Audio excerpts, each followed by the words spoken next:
In this lecture, I will be discussing the last topic of your course, which is on choices involving risk. So, I will try to make it as informative as possible for me. So, throughout the lecture, completely be attentive. Alright, I'll just start with the lecture. So, the first thing that we need to understand under choice involving risk is regarding the probability. What exactly is probability? What we understand by probability is that it is the measure of likelihood that a state of nature will actually occur. Okay, so let's say we have certain payoff with us, and corresponding to it we have probability distribution. So supposingly we have different payoffs, say x, y, z. Probability distribution corresponding to each is say 10%, 70 and 20% is the probability distribution. Now we can actually compute what is my expected payoff of the entire distribution set that I have, because payoffs are different and probability distribution corresponding to each is different. So I can compute expected payoff. And how do we do that? Simply it is the cross multiplication of each payoff with respect to their probability and sum it up. So it's like 10% times x plus 70% times y payoff plus 20% into z as the payoff. So this gives me an expected payoff. And if I just generalize this and say there are n different risky choices to make, then we can just generalize the statement by saying that let payoff from risky choice can take any value from p1 to pn, and probability attached to it we have pi1 to pi n. So these are the probability and this is the payoff corresponding to it. So the expected payoff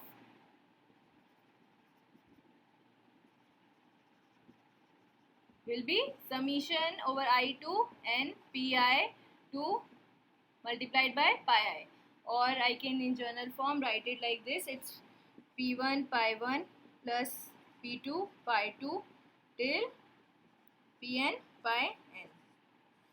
Yeah, very simple to understand what is expected payoff.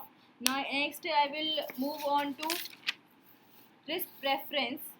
In this whole analysis, I'm going to take the same example as has been discussed in your readings. So let's say there is an individual. The individual name can be given any number. Say x is the name of the person that I'm going to talk about in the entire analysis. Individual x is uncertain about the weather, and there are two states that we talk about here. One is sunny situation, which is likely to happen. Another is hurricane. So these are the two possibilities, and these are the two events corresponding to which we'll have probability attached to it. Okay, and so if hurricane may happen, it may destroy the property, and the individual may consume less of the food consumption that we're going to have as a consumption bundle, and basically have their money entire spent on the repair of the whatever damage that has happened. And if it is however sunny, then in that case they're more likely to have food consumption. All right, now let's say we plot here food consumption if there is a hurricane state, and on the x-axis I plot food consumption if there is a sunny state. Okay, now there is a certainty level which we can say there is a line which is passing through the 45-degree line, and we call it guaranteed consumption line or GCL. What is this GCL? This is a line which corresponds to a guaranteed consumption. So corresponding to these lines, there is no risk involved. There is no risk of hurricane that may actually happen, and therefore we call all the bundles corresponding to GCL, they correspond to riskless bundle. And as I move away from the riskless set of bundle, there is an increase in variability of the differences in the state that may happen. So the risk is likely to be higher as I move away from the guaranteed consumption line. Similarly, as I move away from GCL in upward direction, the risk is going to be larger. Alright, so what exactly is guaranteed consumption line? I'll just write down theoretically as well. GCL, it gives us the level of consumption which is guaranteed, and it does not depend on the state of nature. So whatever be the state of nature, that does not really matter. Here we are certain that a given level of consumption of food while it's hurricane or while it's sunny, we are going to assure with that particular consumption. And the points below the guaranteed consumption line, so if I have a straight line like this will represent my expected consumption line. I will just explain what is expected consumption line here. So just understand so far, suppose there is a point A here, this is point C here, this is point B here.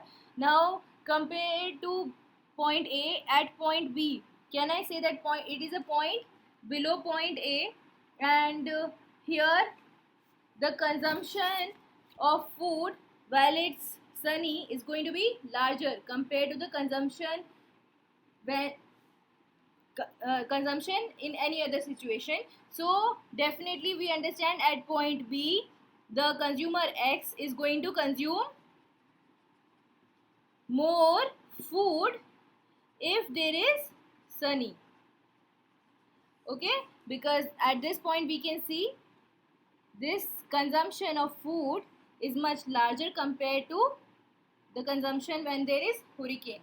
Now correspondingly, when we compare point C and point A, can we say that at point C, at which if hurricane possibility is likely to happen, that means again the risk is more higher, that there is more chance that hurricane may actually occur, and here can we say that he is going to consume more of food when there is hurricane compared to the food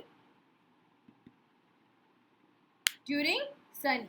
So that's the interpretation of this analysis so far. Next we'll be discussing expected consumption concept here. So what is the expected consumption? Alright, let's say FS denote food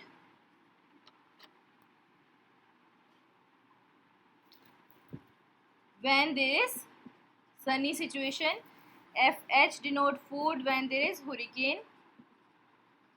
Okay, suppose pi is the probability attached to sun situation and 1 minus pi therefore is the probability attached to hurricane. So this is a hurricane probability. Alright, now expected consumption, if we have to compute, expected consumption simply will be the probability of sun times food when sunny. So expected consumption of food when we are calculating, it is the amount of food when it's sunny times the probability plus amount of food when there is hurricane times the probability attached to hurricane. So let me just complete this equation. This becomes pi times Fs plus 1 minus pi times Fh. Alright, now let's we can have any given number to the probability attached to sunny or hurricane. Say if pi is equal to 2 by 3, 1 minus pi chance of hurricane is just 1 by 3, and we could be given value of food when sunny and food when hurricane, and we are asked to compute the expected consumption value. So we can just put the value of probability and food when sunny and when hurricane, and we can directly come up at the value of expected consumption. Alright, so now if I just rearrange this equation, what do I get? Fh can be written like this. So rearrange it and we get Ec upon 1 minus pi plus minus pi upon 1 minus pi Fs. Okay, just check, this should come out to be an equation here. So now this is an equation when we have on x-axis food when hurricane and food while it's sunny. Okay, this was a guaranteed consumption line across which there is no risk involved and there is a riskless bundle to it. And when we talk about expected consumption line, this is a line which is passing. So just from this equation we can compute the expected consumption line slope. So how do we do that?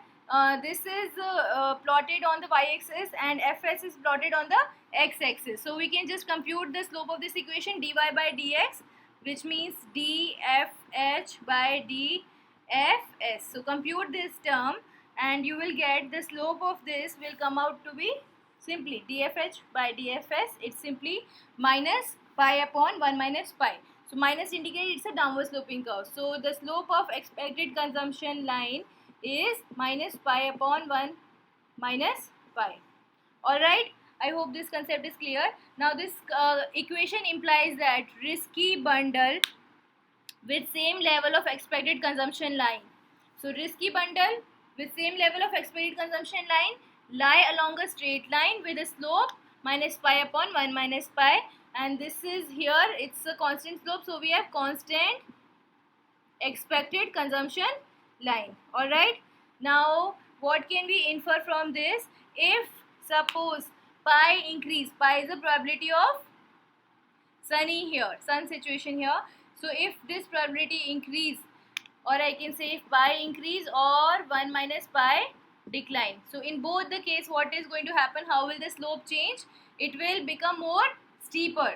Expected consumption line will become more steeper because the slope has increased of the expected consumption line, and vice versa. If the probability of sunny falls, which means pi falls, or 1 minus pi rises, in which case the slope becomes smaller and the curvature of expected consumption line become more flatter. Alright.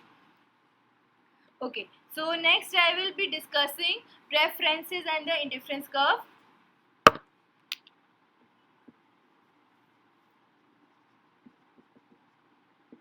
Okay, so when we talk about the preferences, definitely here the same concept applies, that more is better and preferable to less, because food is a desirable commodity that we're talking. So indifference curve, when we plot, there is a guaranteed consumption line. Indifference curve, their usual shape, convex shape we are talking. Suppose there is a point here on guaranteed consumption line, say it's denoted by D, by A, another point here denoted by D. Alright, now correspondingly there is a point on another IC. So this is IC1, this is IC2, this is IC3. So this is point B here, and here food when hurricane, food when sunny is there. Now I'm just writing down certain values to it. Say it is 500. This value corresponding to D is 400, and the value corresponding to point B is 300. Okay, so this correspondingly say it's 500, this point is 700 value of consumption. Okay, now what can we say? Point D guarantees higher level of food of consumption compared to point D because it's on higher indifference curve. So definitely this point of consumption gives me a higher level of consumption, and therefore I am on a higher utility level. So consumption is higher in every state of nature, even if it's sunny or hurricane, comparatively the consumption is much higher because I am on a higher level of consumption bundle here. So there are certain inferences that we are going to discuss here, and this individual must prefer point D to point B therefore.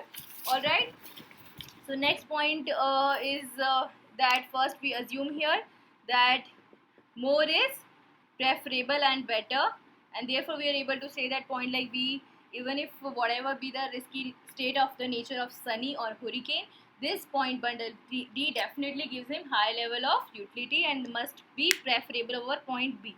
So indifference curve are downward sloping and they are farther away from origin.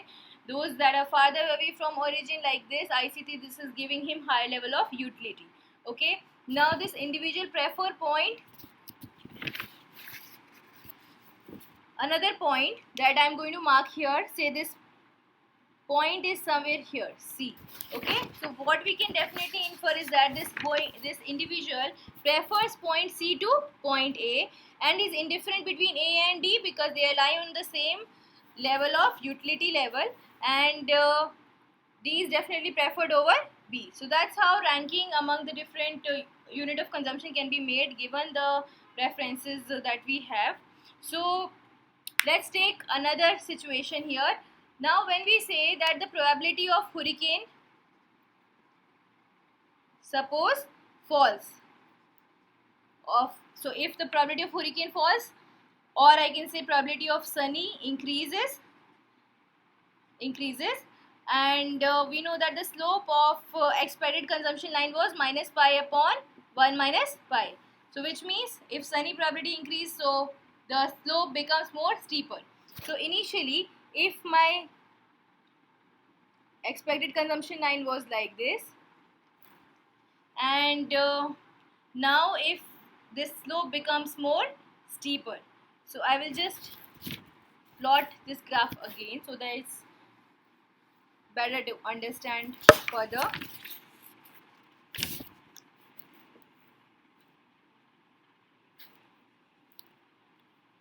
Okay, so initially if this was my bundle A, D here, this was my point, B here, another IC.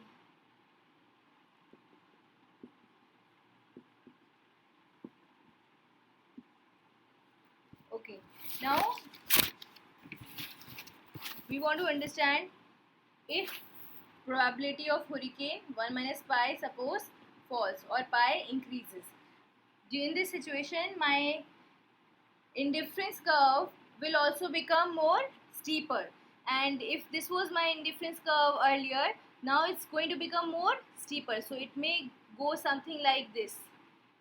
Okay, suppose this is my new IC corresponding to new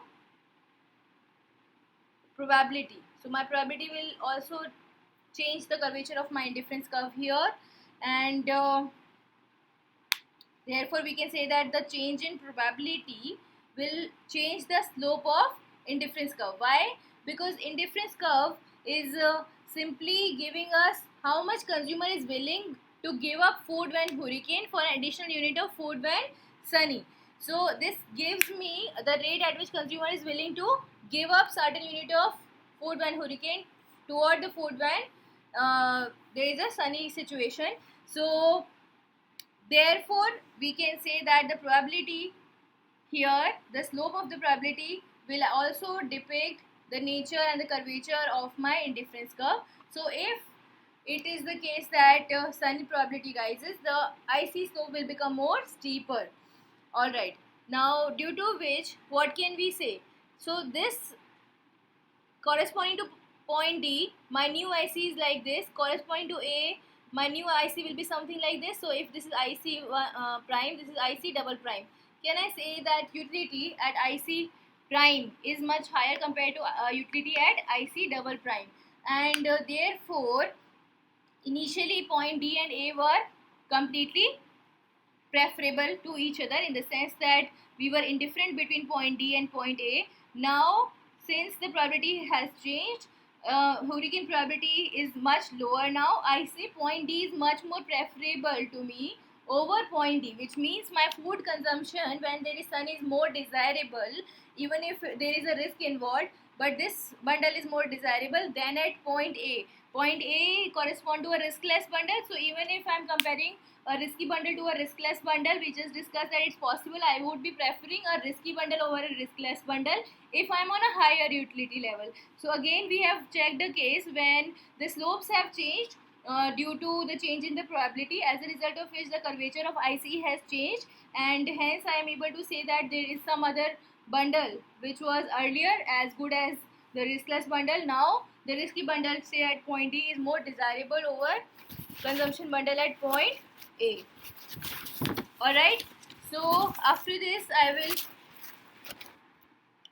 continue with the next subtopic. This is on risk aversion. We'll understand what is risk aversion. You must be aware of what exactly is risk aversion. It's like risk aversion is a person if in comparison to a riskless bundle, when we're comparing riskless bundle to a risky bundle with the same level of expected consumption. Okay, suppose there is an expected consumption level and there is a guaranteed consumption line. This is food when sunny, food when hurricane. So when we are comparing across all the bundles, across all the, even if we have same expired consumption level, this risk averse individual will strictly prefer a riskless bundle. Say at point A here, he will prefer a riskless bundle to any other bundle on the expired consumption line. So point A will be strictly preferred over any other bundle on the same expired consumption line. And this is therefore the case that a risk aversion individual is having such kind of a indifference curve. So we know that guaranteed consumption line, it's a constant line, and here expected consumption line is passing through the guaranteed consumption line at the point where we find this is a riskless bundle. Okay, so any other point, say point B, definitely even this risk averse individual will prefer point B over point A, because this will give him a high level of utility. But on a given expected consumption line, we are saying on a given expected consumption line, a riskless bundle will be preferred over all the other set of bundles. Alright, next I will discuss certainty equivalent and the risk premium.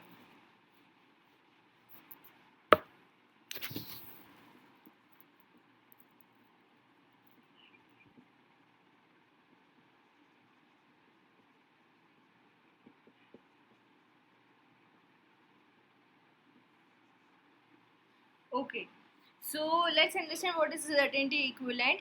For a risk averse individual, the exposure to risk reduces the well-being. Alright, so I'll just keep writing. Risk averse person, exposure to risk reduces well-being.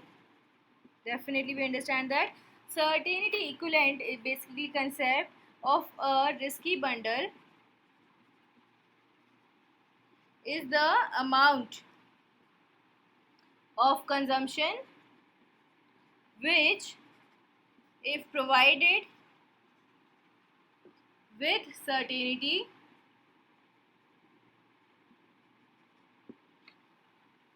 would make the consumer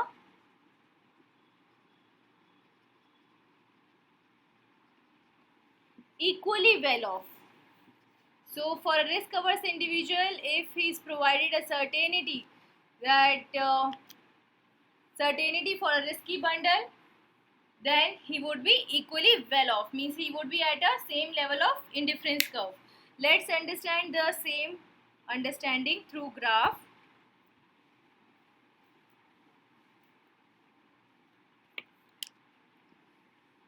So suppose here we have food when sunny and food when hurricane, and this is the guaranteed consumption line, and here we have expected consumption line, and this is constant line. Alright, now let's say there is an IC of a risk averse individual which is touching guaranteed, so that's actually touching guaranteed consumption line and the expected consumption line at point A, and I denote here is IC1, and suppose there is another indifference curve IC0 corresponding to which this is a risky bundle B and this is a point C here. Point C and B, we can see they both lie on the same level of indifference curve. Alright, and however point A is a riskless bundle, but corresponding to point A and B, expected consumption line is same, the expected consumption is same, but A correspond to a strictly high level of utility for this individual. So now starting with the risky bundle, say starting with point B here, okay, we have drawn the indifference curve that passes through the guaranteed consumption line, which is a 45-degree line, and we have computed point C, which is my risk-less bundle. Point C is on guaranteed consumption line, so it's on risk-less bundle. Okay, so this guaranteed level is actually the certainty equivalent of bundle B, which means that, so first we check what is the risky bundle, and corresponding to it I draw a point on the intersection of GCL and the and the indifference curve. So wherever this point intersect, I get my riskless bundle. So point C here denote my riskless bundle, and I can say that at the point C here, this is actually a certainty equivalent of bundle B here. And since B and A lie on same expected consumption line, this person must be somewhat compensated for the loss in expected consumption. So how do we calculate the risk premium that must be paid to this individual for choosing a lower level of expected consumption? Because he wants to be certain about its consumption, so he chooses this bundle C, which give him same level of utility as at point B. So this value here is therefore certainty equivalent, and the difference between the consumption of food when sunny, it's between the point A and point C. This difference denotes risk premium for this individual. Okay, so similarly, any type of question we should be able to do it. Given any risky bundle, try to compute the certainty equivalent of it, and then corresponding to point A, you compute the difference, and we get the risk premium of this bundle. Okay, now I'll be discussing an example corresponding to it, so keep this picture in mind. Okay.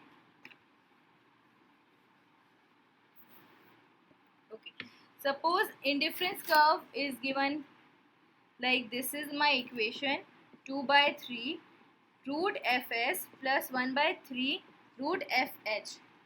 So this is my equation of indifference curve, and this is some constant value of indifference curve along a given IC, it's constant.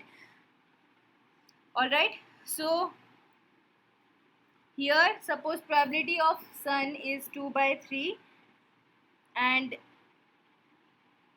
there is a bundle, we are saying say at bundle B, risky bundle, and he's getting 36 unit of food when it's sunny and 81 unit of food while it's hurricane. Alright, so if I just plot quickly, I'll plot it to explain the situation. We are given indifference curve, we can see the curvature of the indifference curve, it's a risk averse individual. So we have ICs which are convex in nature, and we have guaranteed consumption line. This point is denoting a point somewhat like this. So 36 unit of food when it's sunny and 81 unit of food while it's hurricane. This is larger and this is lower. Okay, we want to compute certainty equivalent of it. So corresponding to this point, there is a expected consumption line that's passing, and corresponding to expected consumption line, there must be a point here at which corresponding to risky bundle and this riskless bundle, my expected consumption is same, but utility compared to this point is much more. This is IC1. Okay, so keeping this in mind, we want to compute the certainty equivalent of this bundle. So how do we do that? First we compute this bundle. So we compute this bundle by putting same value to Fs or Fh, because at 45-degree line both the values are actually same. Fs and Fh both are same 45-degree line. So this point we can compute like this.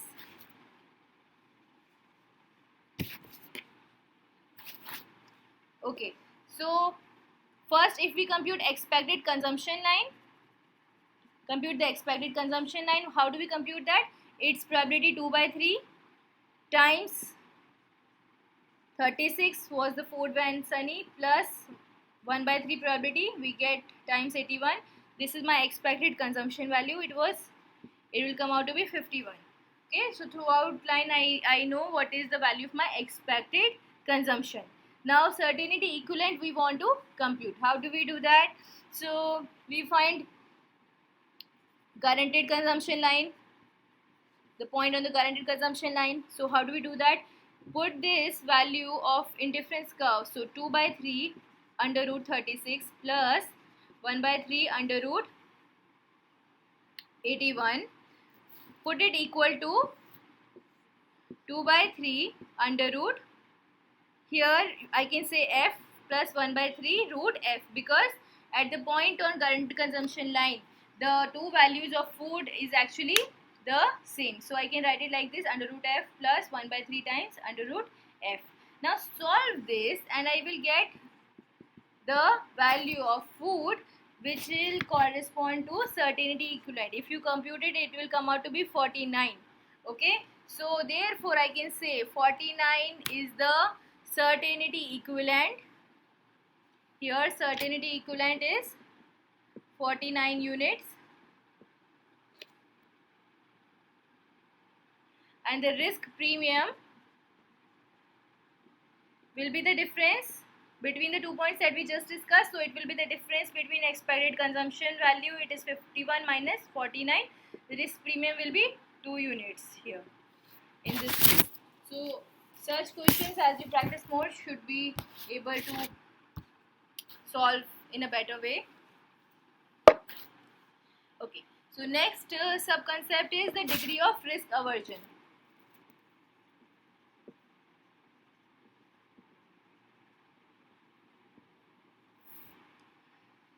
So suppose there are two people here, X and Y, two people I am saying, and we want to check who is more risk averse than the other.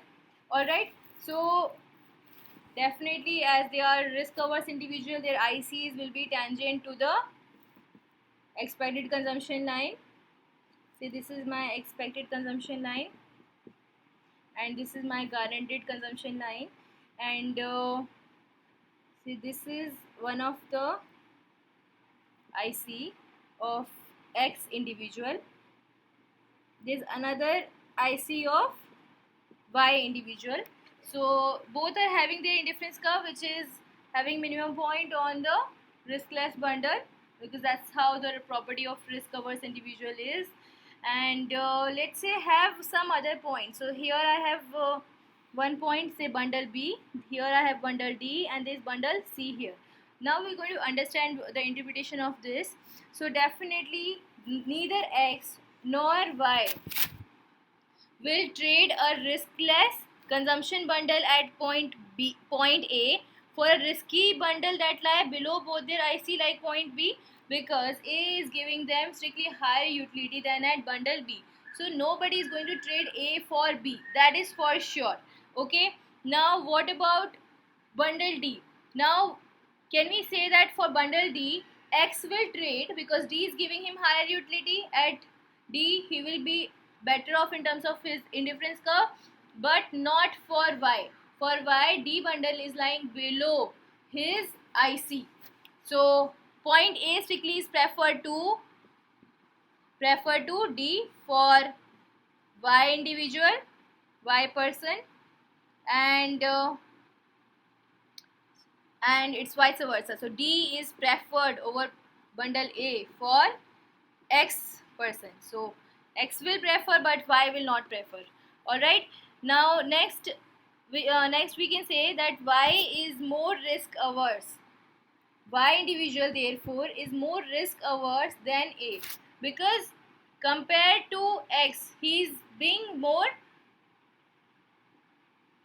conspicuous about the choices bundle that they have.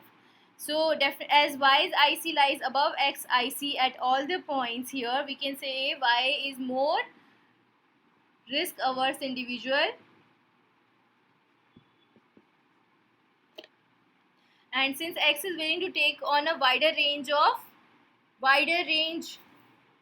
of risky bundle compared to Y. So main crux behind it is that X is willing to take on a wider range of risk than Y.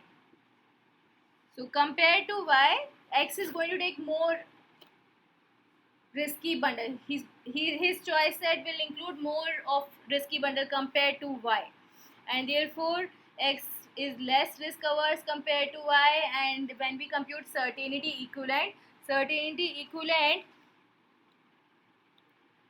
for X is going to be higher compared to certainty equivalent for Y individual. Okay, so this leads us to another concept which I'll discuss just after this, which is on alternative to risk aversion. So what are the alternative?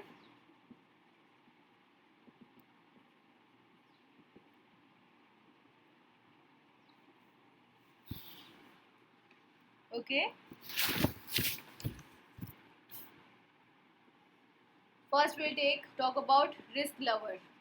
So if someone prefers risk over a riskless bundle, then how will their IC look like? So suppose here we have Foodman Sunny, Foodman Hurricane. This is guaranteed consumption line. This is my expected consumption line. So indifference curve for a risk averse individual will be like this. It will be concave to the origin. Okay, and he will prefer all the risky bundle over the riskless bundle, and only one point of tangency will occur between the riskless bundle and the expected consumption line. However, for a risk lover, this was for risk lover. For risk neutral, if I talk about, for risk neutral, the ICs will just coincide with the expected consumption line. So in that case, we will have expected consumption line and indifference curve both coinciding with each other. Alright, so this is also complete. I'll move on to expected utility concept.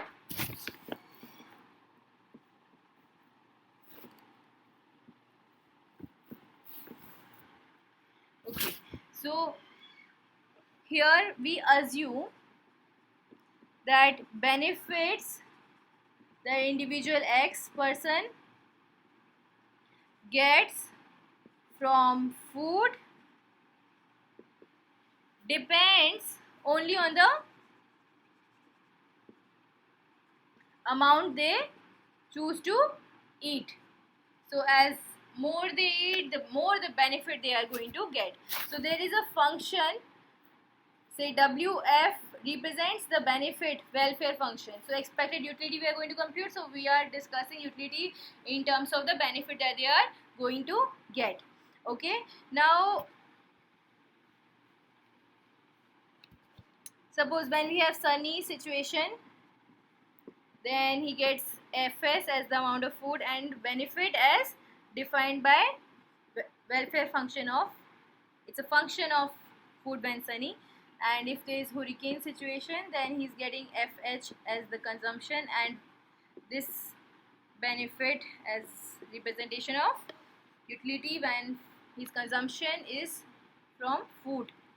Okay, now expected utility, if we want to compute, expected utility can be computed as probability of Sunny times Foodman Sunny, probability of Sunny times the welfare that we're getting. So it becomes probability times welfare times Fs plus 1 minus probability. I'm getting welfare, or I can say the utility with Foodman Hurricane. This is the value of expected utility, and this assigns benefit level to each possible state of nature, right? So here we have Sunny or Hurricane situation, we have benefit level assigned to each possible state of nature. Alright, let's take an example and understand this concept. Suppose probability of sunny situation is 2 by 3, 1 minus pi is the probability of hurricane, which is 1 by 3, and utility function is given like this. So if we plot the IC that passed through FS, FH,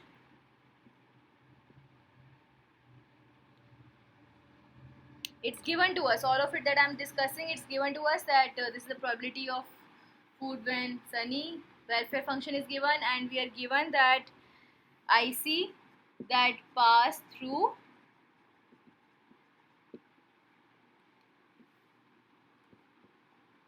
the guaranteed consumption line. There is a guaranteed consumption line bundle, riskless bundle is given to us. Okay, we have to plot expected consumption line.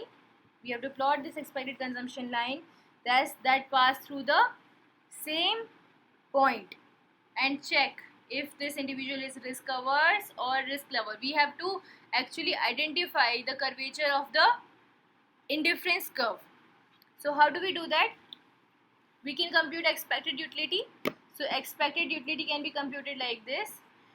It's 2 by 3 times root fs plus 1 by 3 times root fh.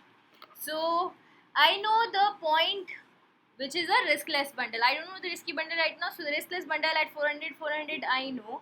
So I can put the value, I can check the value of my expected utility at the riskless bundle.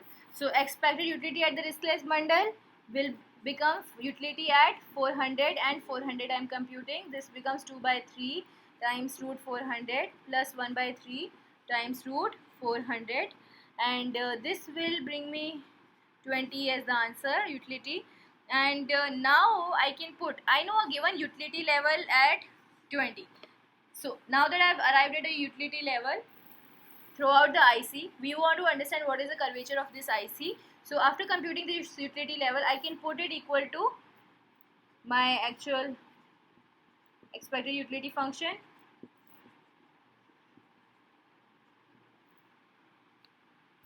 So, and we can say that indifference curve that pass through this point bundle 400 400, because that is the point of riskless bundle, will satisfy this equation. Alright, so rearrange this equation. This equation we are going to rearrange. So how can we rearrange this equation? Let's say we rearrange it in terms of fh. So I'm writing the arranged equation. We can write it like this: fh equals to 60 minus 2 root fs whole square. By rearranging, you will get this equation, and we plot the graph for different values.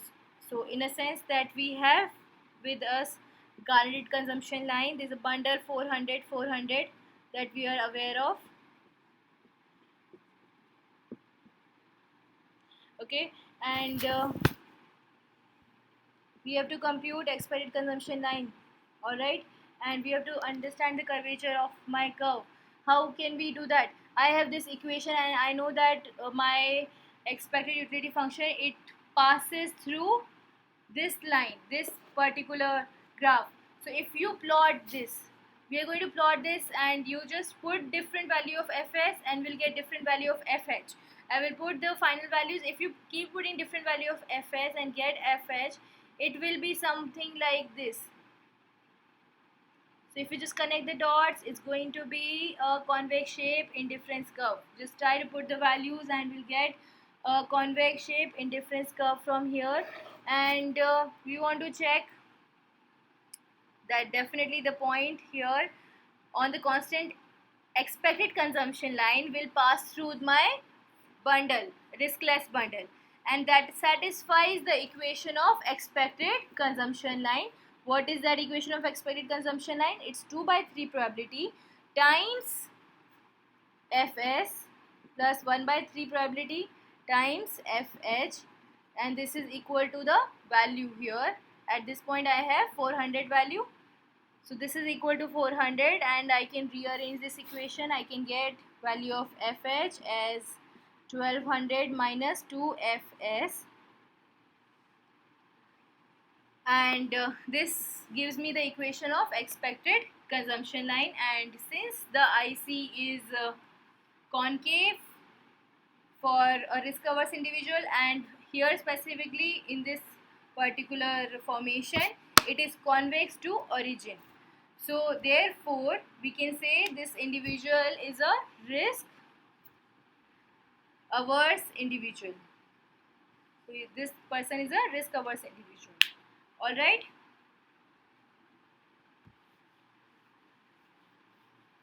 I'm going to talk about insurance topic.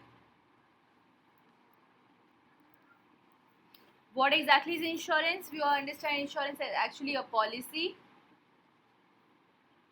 which is a contract that reduces financial loss associated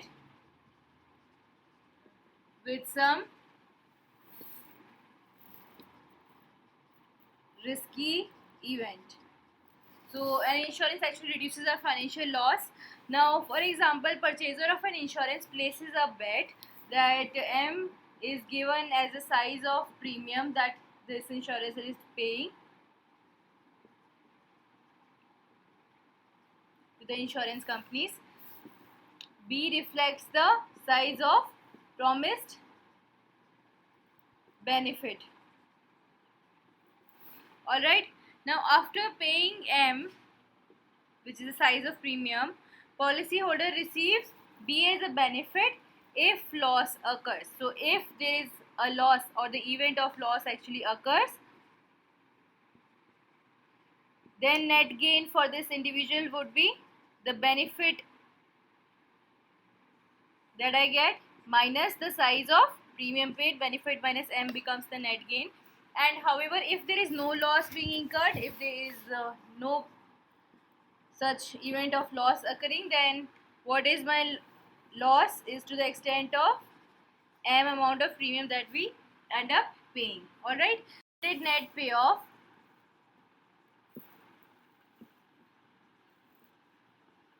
from insurance policy is 0. When we have expected net payoff from insurance policy as 0, then we say it's the case of fair policy or fair insurance.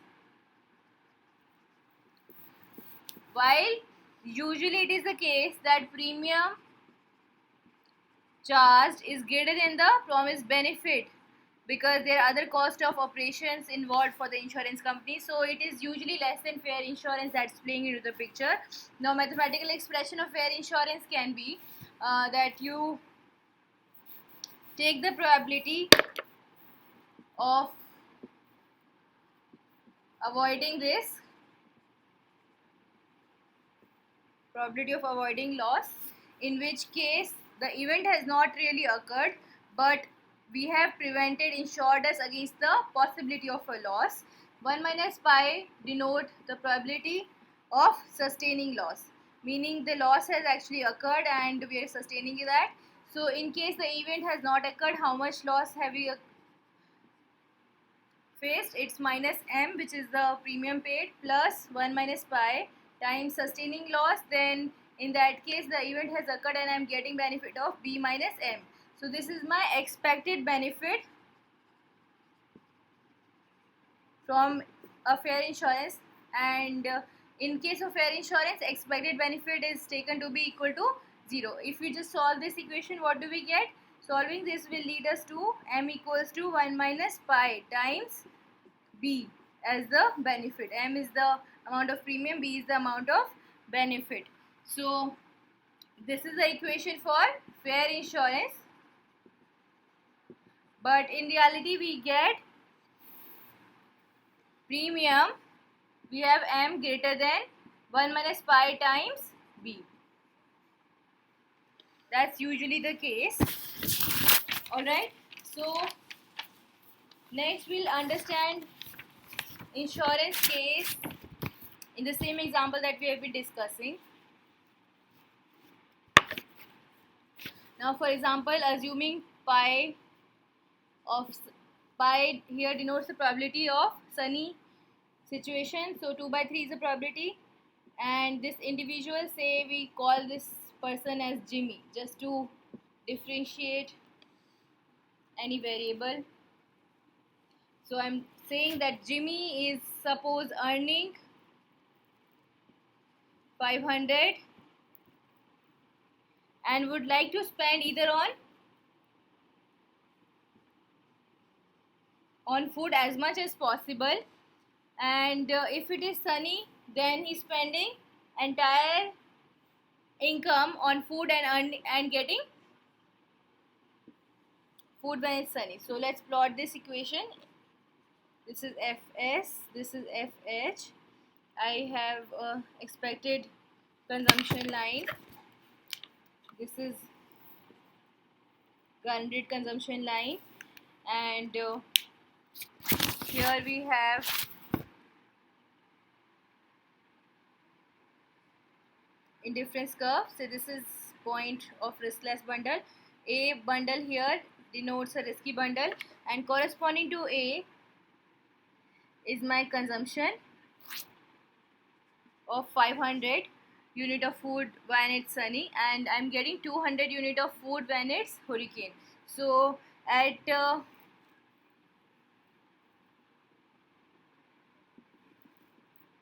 B bundle, will just compute how much consumption that this person will be having.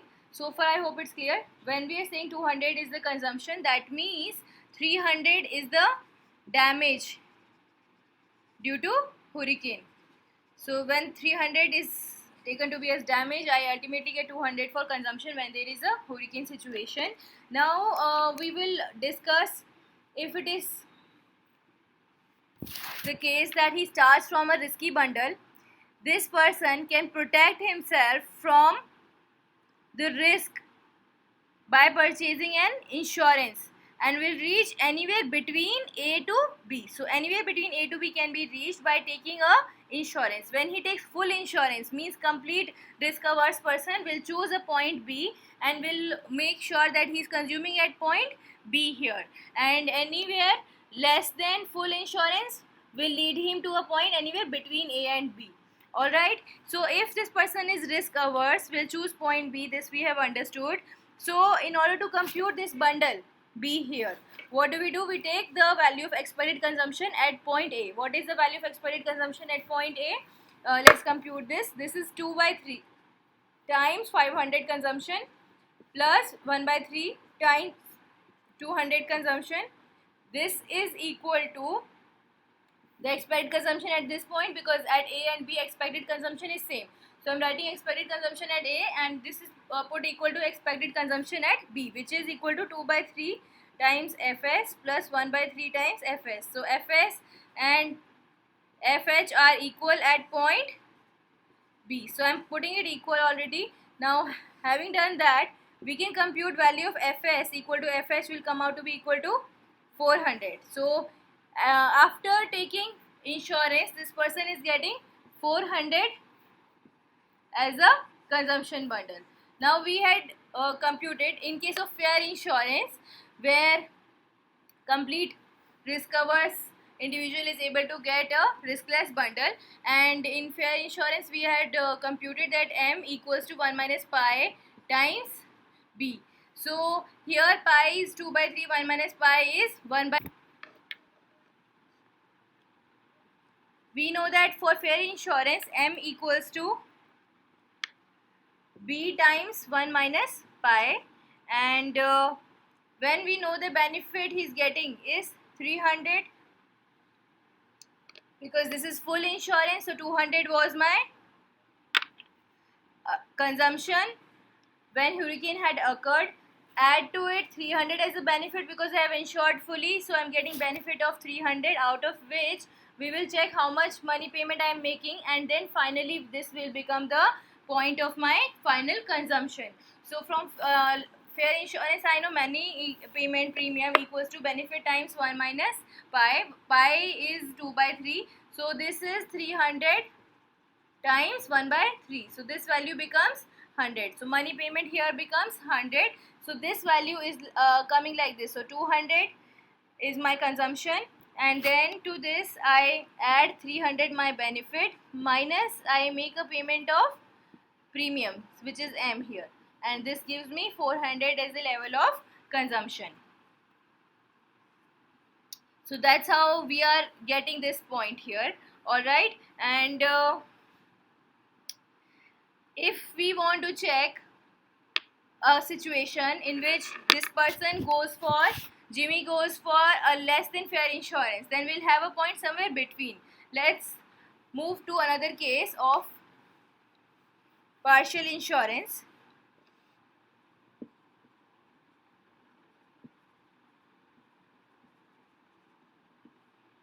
So here Jimmy might spend say 50 rupees for a policy that promises benefit of 150. Now here benefit is there, and it's less than fair insurance because we are not fully insuring it. So since promised benefit here is less than my potential loss, because potential loss due to hurricane is up to the unit of 300 and my benefit is less than my loss, so we are saying this is called situation of partial insurance.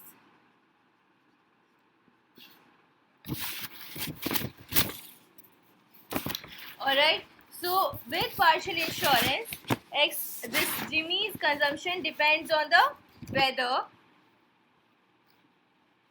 Definitely depends on the weather, but it varies less than without insurance. So example, let me draw this equation again. Here partial insurance, how can we understand?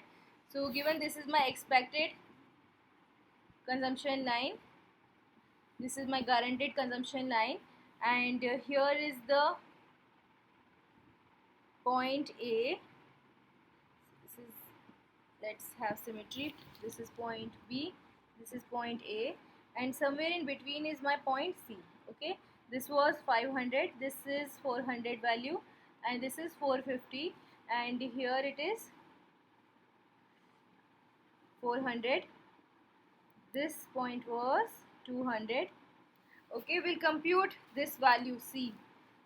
This is the point when we have less than fair insurance. So at point C, FS, food when sunny, it's 450, because we have assumed that he's making a payment, money payment is 50 rupees, and how much benefit is getting up to the level of 150. So if the hurricane happens, partial insurance. So how do we compute that? This is 200 he's getting as food consumption, and minus M payment plus benefit of 150. So it becomes 350 minus 50. This value will be 300. So I put here value 300 he is getting ultimately, which is the net benefit he is getting, B minus M. So if he is taking less than fair insurance, then he's kind of trading in between. He is getting 450 units of consumption when there is sunny situation and 300 unit of consumption when there is hurricane. Alright, now I'll move on to next case of demand for less than fair insurance. So specifically, if we'll discuss the case of less than fair insurance. Okay, now let's say insurance company charges $R premium per dollar of coverage. So for every unit of coverage, I'm getting that I have to pay $R premium. In that case, my money payment becomes benefit times R which is the payment here. And since M is greater than M payment here, in case of less than fair insurance, I get to pay more compared to the situation when I am paying in case of fair insurance. So here my M is greater than B times 1 minus pi, which was my money payment when I was taking full fair insurance. Okay, so first we discussed case of fair insurance, in which we discussed full insurance and then partial insurance. This case we are discussing less than fair insurance. So when we are discussing less than fair insurance, that means my money payment is even larger. The payment, the premium that I am making, it's even larger than the premium that I would have paid had I gone for fair insurance. So this money payment, I can replace it by BR. It's greater than B times 1 minus pi. So which it indicates that R is greater than 1 minus pi. Suppose here in the same example, if I say that pi is 2 by 3, pi is the probability of sunny, 1 minus pi is the probability of hurricane. So if it is 1 by 3 and R is greater than 1 by 3, let's assume a value of R, say it is half. Half is greater than 1 by 3, or I can write 0.5, and therefore the money payment becomes equals to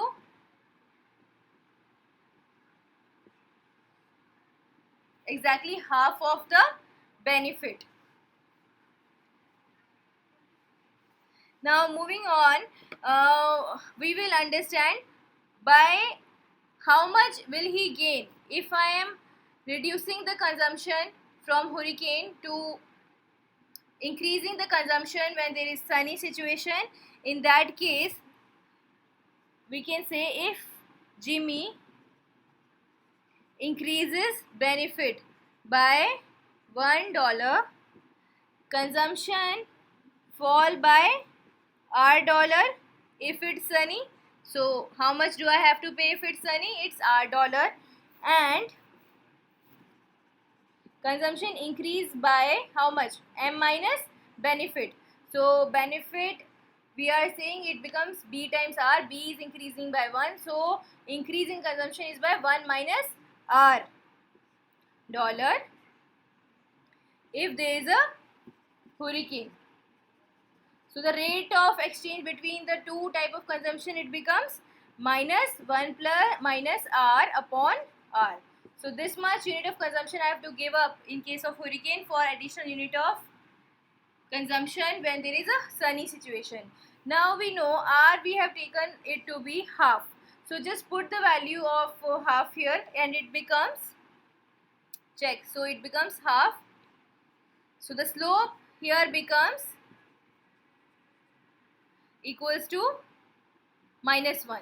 Now here's one catch. There is a major contrast difference compared to a fair insurance. You'll just understand in a minute. Let me draw and explain through the graph now.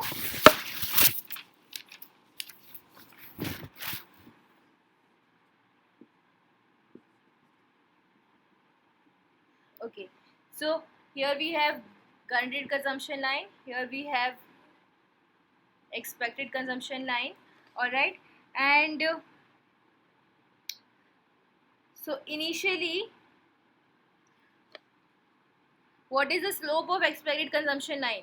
The slope was minus pi upon 1 minus pi, and pi was equal to 2 by 3, and if I put this value, we get the slope of expected consumption line. So if I put this value minus of 2 by 3 upon, it becomes 1 by 3, this is minus 2. So minus 2 is the slope of my expected consumption line. So this slope is minus 2, and we just computed another budget line whose slope was minus 1 minus R upon R, and this slope came out to be minus 1 by putting R value equals to 0.5. So we were getting slope as minus 1. Now superimposing the conditions here, now say this is another expected consumption line with the slope same as minus 2. Now let's say here is a point A, which is a risky bundle, Okay, and there is some other point D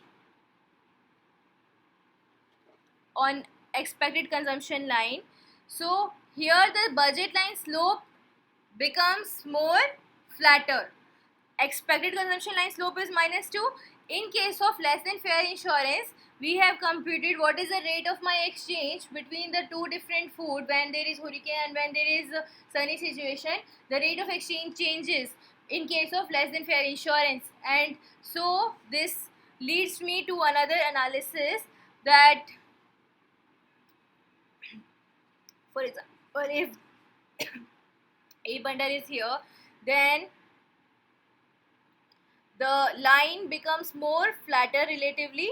Say this is my new line whose slope is -1 and this slope was -2. So let me draw it again so that it's more clearer.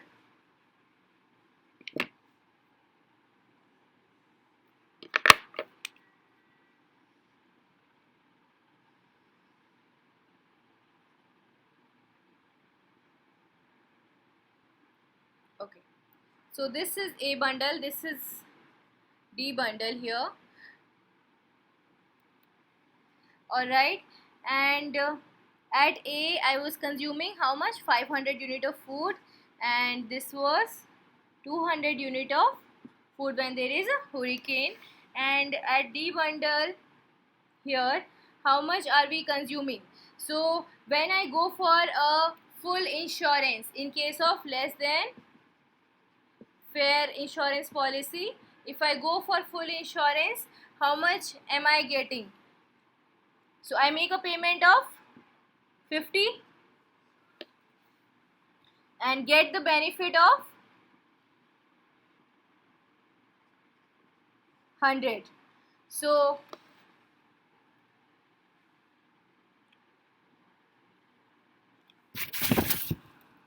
making a payment of 150 and getting benefit of 300.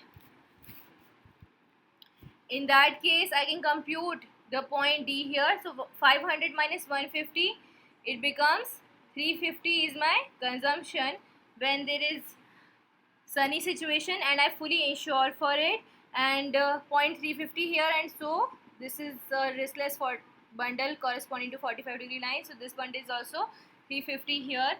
Now given this new budget line that we have, in case of less than fair insurance, there is indifference curve which is passing from D as well as point A here, and that's why we are comparing bundle A and D, because it's passing through the same level of indifference curve. Now can we see that the consumer will actually optimize somewhere on a higher level? So this is point E. So this consumer is actually going to optimize at some better level, and corresponding to it, if you find what is this level of consumption, assuming money payment is 100. Now let's assume that money payment is 100. So out of 500 I make a payment of 100. So what is my food consumption when there is payment of 100? So it becomes 500 minus 100, this is 400. Now what is my consumption when there is sunny, when there is a hurricane? In this case I want to compute this point. Now let's compute this point. This becomes, yeah, so this point we have to compute. Here you add benefit to the extent of 100 is the payment, so benefit is 200, money payment is 100, so net benefit is 100. You add net benefit 100 to 200 value, so this point becomes 350. So this point is 200 plus 100, this becomes 300. So that's how under less than fair insurance we can compute an optimum point here. This is specifically the case for risk averse individual.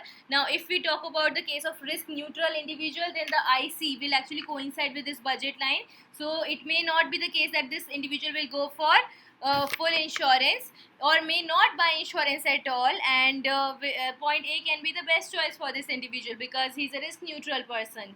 Alright, so again it depends on the degree of the risk aversion. The more risk averse an individual is, his consumption, this bundle point E is going to be more closer toward point D, which is a riskless bundle. So the less risk averse this individual is, the consumption bundle is going to be more toward bundle A here. So remember this concept, and I'll move on to the last part of this chapter, which is the value of insurance.